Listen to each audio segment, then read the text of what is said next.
Quando a gente fala de dieselpunk, a gente tá falando primeiramente da força motriz que rege esses universos, que é o diesel, né? Então a gasolina, o petróleo. E normalmente isso tá muito associado à sujeira. Então a gente tá falando daqueles mundos sujos, em que a graxa banha as ruas, sabe? Em que as pessoas são sujas.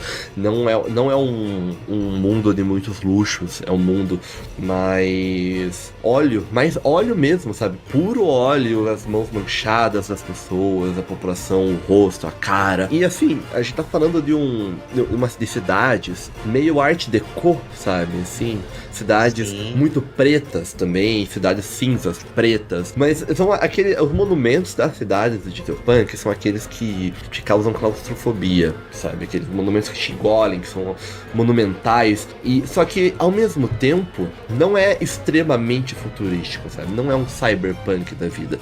A gente tá falando de uma coisa mais concreta, um pé na realidade. Por que isso tudo, né? Por que essa estética padrão? Por que ela vem desse diesel? Porque aqui a gente tá falando de uma época da história, é um retrofuturismo que resgata aquela época do período entre guerras. Então a gente tá falando ali de Primeira e Segunda Guerra Mundial, cara. Aquele período em que a gente tá começando a ter... A gente começou a ter os tanques de guerra, mas a gente começou a ter a explosão do diesel mesmo, sabe? O petróleo explode nesse momento, sabe? A força motriz do mundo se torna petróleo e as coisas são tão sujas e tão horrendas como o fronte de batalha. Então a gente tem essa estética muito pesada que a gente consegue ver, inclusive, muito forte até no próprio BioShock, né? Agora já puxando aqui, o BioShock traz muito isso. E quando a gente fala dessa época histórica, antes de entrar nas obras em si, a gente tá tratando dos temas que são pertinentes àquele cenário também. E daí o punk, e daí puxando agora pro punk, saindo do diesel entrando no punk, que é, cara, a gente vai estar falando aqui eugenia, sabe? A gente tá falando aqui de experimentos nazistas eram